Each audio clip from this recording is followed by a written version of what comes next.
Welcome to the Money and Wealth Show, brought to you this week by American Manganese Incorporated.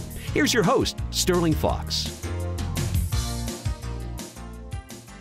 Welcome to the Money and Wealth Show. It's a real pleasure to introduce our guest this week. He is market analyst, former portfolio manager, and well-known British Columbia broadcaster, Victor Adair. Welcome, Victor.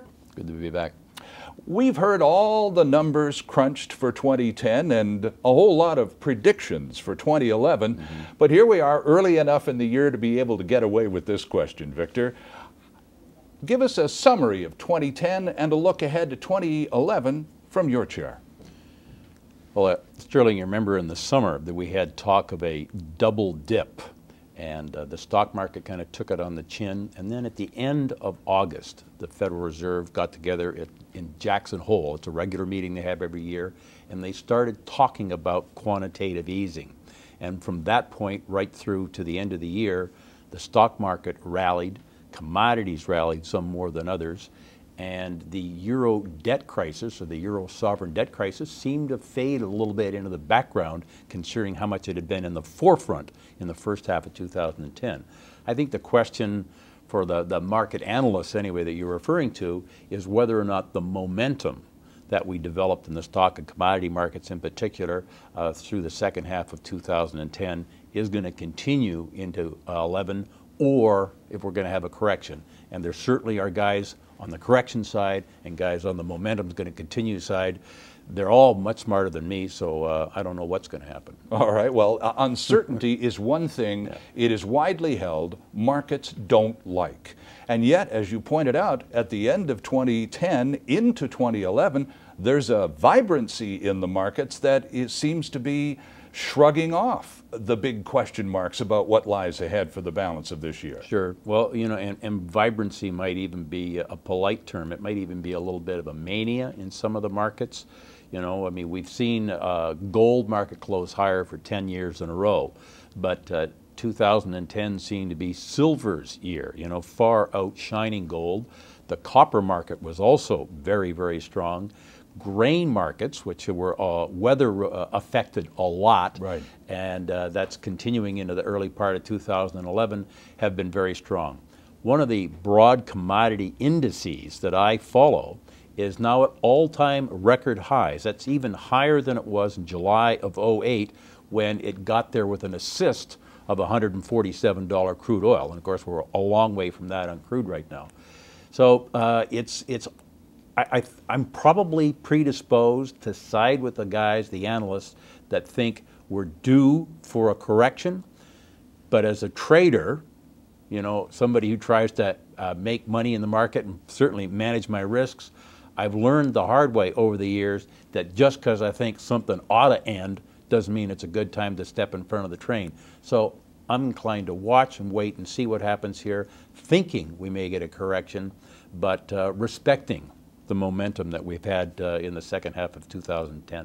Interest rates are going to be a big factor in 2011. We've enjoyed all-time record low interest rates for the entire year of 2010. Is that likely to sustain? The Bank of Canada increased a couple of times, very modestly in 2010, but everyone else's interest rates, especially America's, dead flat. Well, when we talk interest rates, I mean, it's not monolithic. I mean, certainly if you were in Ireland or Greece, you'd understand that interest rates have gone a lot higher than what they were before. Right. And I think, you know, one of my mantras has been a lot more money has been borrowed than is ever going to get paid back. And from time to time, that becomes a little more of a problem for some people than for others. So we're going to have, say, weaker credits, or people or companies or state jurisdictions, sovereign jurisdictions even, that appear from the market's point of view to be less likely to be able to pay their money back. They're going to be charged higher and higher interest rates. So it's going to be a variable game there. Well, if the numbers from the Bank of Canada, which talk about personal debt levels across Canada, we owe, as a people, we owe about $1.50 for every dollar we earn. Interest rate increases could really wreak havoc in a lot of Canadian households this year, couldn't it? We've had the governor of the Bank of Canada, as you well know, Mark Carney, has warned time and again that Canadians are carrying record high debt levels, that they're vulnerable, and I think particularly vulnerable to things that would happen outside of Canada. That's it. A lot of the wonderful things that have happened to us here weren't of our own making. They happened because of things that happened outside of Canada, you know, the commodity boom, for instance. So I think the complacency that Canadians have had is a little troubling, and certainly if interest rates were to shoot higher, if they were to shoot higher, that'd be a problem for everybody. Banking interests in Canada, of course, are very solid. We come by this complacency, you might say honestly, Victor, because we have such a strong banking system that has survived certainly the crisis of 08, 09 remarkably well. That leads a lot of Canadians to that sense of complacency that you refer to, perhaps misplaced. Well, our real estate market took a little dip when the American market really started to come off, and then we've turned and gone to new all-time highs while the American market's still soft. So yeah, you know, I think that would contribute to the complacency that you talk about and I talk about. I'm a little concerned about that, but realistically, you know, Canada represents a pretty small part of the global pie. Sure. I'm looking at the global markets, and I think that the Canadian viewers that are watching us here want to be paying attention to international markets as much, if not more so, than the Canadian markets when they're trying to decide what to do. Our guest this week on the Money and Wealth Show is market analyst and broadcaster Victor Adair. Stay with us, there's lots more ahead. Always consult your investment professional before making any investment decision. American Manganese Inc. has a world-class deposit in Arizona, indicated 6.7 billion pounds, inferred 8.9 billion pounds, potentially the lowest cost producer of electrolytic manganese. American Manganese Inc. has a projected cash cost of 44 cents a pound. The metal trades near $2 a pound. Do the math. Trading symbol AMY. Visit AmericanManganeseInc.com or phone me, Larry Ray, at 604-531-9639. You're watching The Money and Wealth Show, archived online at TalkDigitalNetwork.com. Here's Sterling. Welcome back to the Money and Wealth Show. I'm Sterling Fox. We are at Churchill's in the Holiday Inn in North Vancouver with our special guest, market analyst, broadcaster, and former portfolio manager, Victor Adair. And Victor, this time around, let's bring the conversation home to the household, around the table where all the financial planning for each and every Canadian family gets done. And the big concerns early in a new year are always, how are we going to make it through this year? It's unlikely that people are going to get big fat raises. That hasn't been happening nationally. One thing that we can be pretty sure of is that prices are going to increase. Food, gas, the basic staples of life. What do you see in terms of making the budget work in the face of probably the same income and rising costs? Well, that could be a very philosophical question. It could almost be a religious question, in the sense that I think a lot of Canadians are probably really overextended. Mm-hmm. And they've got there because they've been told that if they just go out and get some more stuff, they're going to be happier.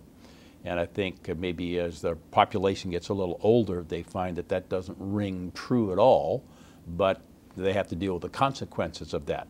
You know, we talked earlier in the show about how much debt we're carrying. Mm-hmm. Now, most of that debt is mortgages against a strong real estate market.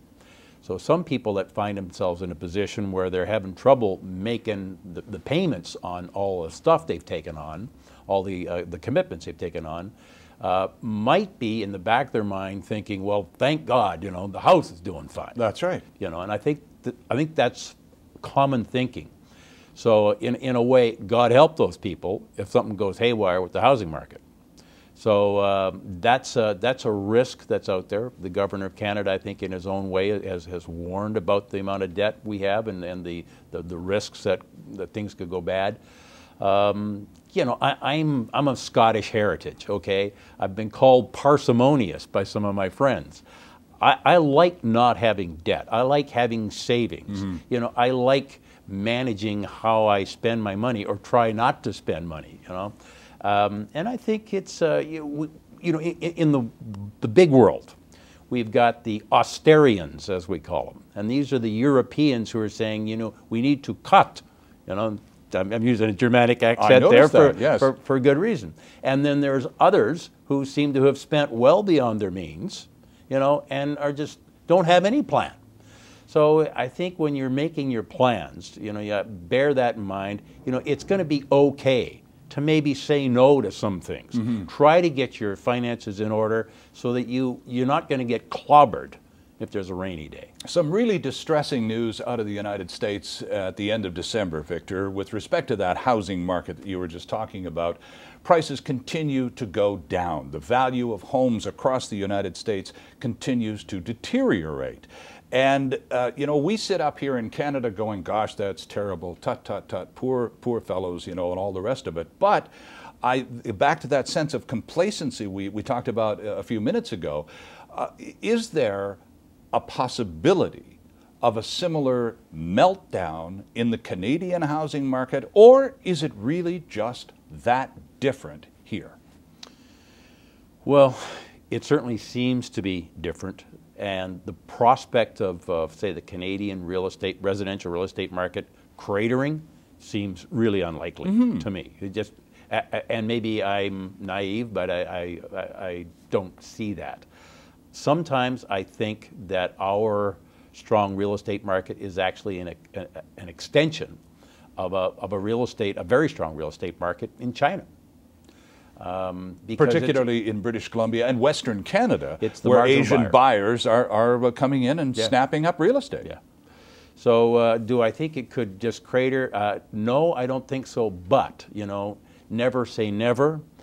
One of the big outside risks, like outside of Canada that we have, is that the commodity boom stops. And if you're trying to lay the possible blame for what could trigger that, the first place you have to look is China. What if, where they're on the boil there, what if the demand for commodities there, for some reason, slows down? Well, markets always seem to go from pillar to post, overreact, and if there was a perception that China was going to slow down, and by the way, there are some notable analysts out there who are forecasting that China is a bubble waiting to burst. They might be right, I don't know. But if that was to happen, that could really hit Canada hard. So again, you know, talking earlier, saying, I think don't count on these things continuing. Have kind of a contingency plan. Be prepared for a rainy day, just in case things do take a turn for the worst. In terms of managing our household expenses, it was certainly one of the most basic commodities we have to deal with literally on a daily basis, besides food, is gasoline, petroleum products. You talked about $147 a barrel oil a few minutes ago. It's up well over 90 right now. Do you see, as 2011 unfolds, oil heading back to that crazy $147 territory? You know, when we ran for the roses in 2008 and got to $147 a barrel, there were some famous economists that were forecasting that we were going to get to $200 a barrel in short order. And to get to 145, you need somebody saying it's going to 200. We've come back. I think we got all the way back to $40, and then we bounced back to 90. Yeah. Gasoline prices now seem pretty high relative, you know, to being $90 a barrel relative to what gasoline was back when oil was $147. So most of us don't care that much about what a barrel of oil is, but we certainly care what a gallon of gas is. And the gas seems expensive. I could easily imagine, for instance, that what you're going to pay for gasoline isn't going to get a lot cheaper and could go higher. Stunning when I went to Europe for my first trip years and years ago, and this is a long time ago now, then it was $2 a liter. And I don't imagine it's gotten a lot cheaper over there. So even though we're gasping at $1.20 plus per liter prices here, it's still, relatively speaking, quite low, quite affordable. Well, taxes could be one of the things that, you know, the governments need money. And maybe a tax on gasoline is coming, but one way or the other, I think we should be prepared again, like that contingency aspect, that gasoline prices could be higher in our future. One more expense that we're going to have to deal with. Our guest this week on the Money and Wealth Show is market analyst Victor Adair. Lots more ahead. Stay with us.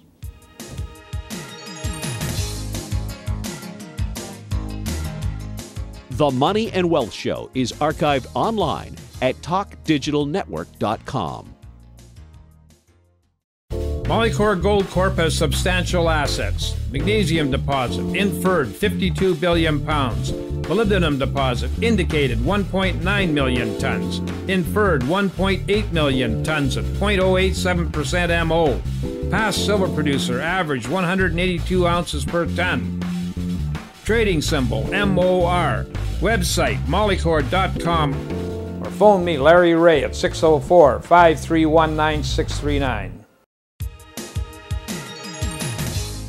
You're watching The Money and Wealth Show, archived online at talkdigitalnetwork.com. Here's Sterling. Welcome back to the Money and Wealth Show. I'm Sterling Fox in conversation this week with Victor Adair. Victor, we in Canada are the owners of an incredible natural resource-based economy. So when world prices of commodities like gold and grain, the two that you've alluded to in this conversation already, go up or down, we tend to take note of these details. Let's talk about gold and silver, something that Canada has a lot of and produces a lot of. Gold had a spectacular 2010, so did silver. Where do you see things going in 2011? Well, we talked earlier about the momentum in the commodity market. I think gold was up about 25% of the year. Silver was up north of 70%. Copper also had a very strong year. Mm-hmm. You know, to go back to where you started there, I mean, Canada, it seems like we've got what the world wants, mm-hmm. whether it's oil, uranium, food, the precious metals, coal. And in the future, water. And in the future, water. But right. we don't want to go there. No, boy, not oh yet. boy, that's our water. We're not doing it That's yet. right. Where are we going with gold prices? You know, you say, why are we where we're at with gold? We've closed higher 10 consecutive years. Mm-hmm. I think the move into gold, in part, has been a distrust of paper currency. There's that. I think there may be also, you know, you go back a couple of years ago, the euro was the coming reserve currency, maybe going to take the place of the United States dollar. Well, that's certainly off the table. Right. So if you're a sovereign government or a central bank someplace and you want reserves, U.S. dollar is still most of your reserves, but maybe gold is looking a little more attractive now that the euro is not a viable thing, and maybe you're also concerned about the quantitative easing that's happened in the United States. So there's a bid there for gold. I think that's really been that suspicion that your traditional stores of value, the dollar, are maybe not quite as sound as they once were. For sure. Silver has outperformed gold this past year. I mean, I think one of the reasons there, it's a much smaller market, and it's also in the second half of this year been a market more willing to take on risk than, say, it was earlier in the year when we were looking to avoid risk. And when the market psychology is geared toward taking on risk, you want to take on the riskier stuff.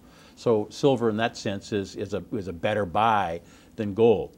And I think there's been this momentum in the second half of the market.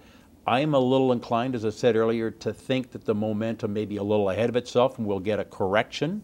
But I certainly don't have a short position in gold or silver here. I'm inclined, I mean, I'm still long through some of my sort of core holdings. But I'm also not going to go out and buy more right now.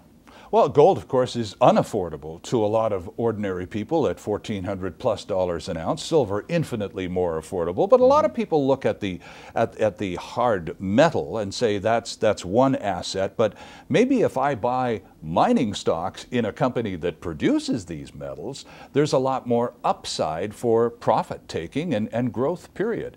Is that a reasonable approach to the markets?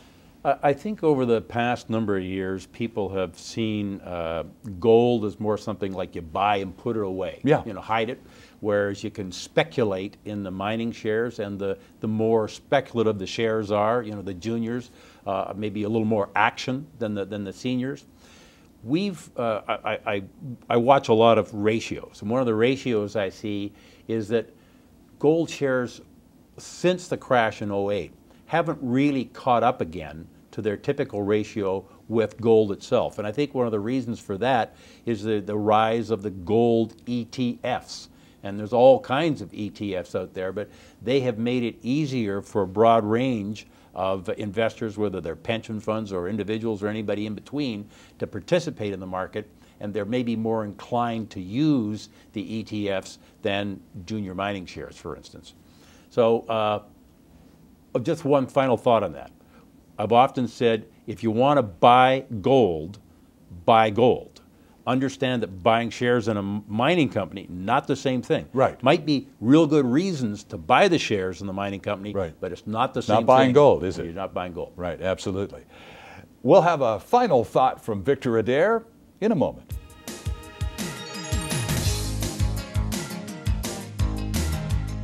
The Money and Wealth Show is archived online at talkdigitalnetwork.com. Gold Ray Resources Corp is developing a gold mine in China. Identified resource, 175,000 ounces of gold down dip to the south of an existing 1,500 ton per day operating mill. Resource remains open down dip into the east and west. Trading symbol GOR on the Venture Exchange. Website goldray.com. Or phone me, Larry Ray, at 604-531-9639. You're watching The Money and Wealth Show, archived online at talkdigitalnetwork.com. Here's Sterling. Welcome back to the Money and Wealth Show. I'm Sterling Fox, and the final word in today's program goes to our special guest this week, Victor Adair. You know, Sterling, I don't think I got to leave the show here without saying this. Way more money has been borrowed than is ever going to get paid back. Now, the market is well aware of that, and the central bankers and the governments and so on. The thing is, from time to time, it's a problem, and then at other times, it's not a problem. And it seems like we're whistling past the graveyard. But to me, it's like a clock ticking. It's just not going to go away. And in the early part of this year, several of the governments in Europe are going to have to borrow a hell of a lot of money. Mm-hmm. And that's going to really test the markets as to whether or not they think that those people are going to pay the money back. So whoever you are, just understand that problem about money not getting paid back is going to hang in the background there like a ghost, and it's going to be a problem at some point in time. Interesting thoughts. Victor, thank you very much. And thanks for joining us today on the program. It's great to have you with us. Good to be here. Your feedback is important to us. If you have some thoughts about today's show that you'd like to share with us, send us an email to comments@themoneyandwealthshow.com. Our thanks to Fritz and the gang here at Churchill's at the Holiday Inn in North Vancouver for the hospitality. Much appreciated. I'm Sterling Fox. Back next week with another edition of the Money and Wealth Show.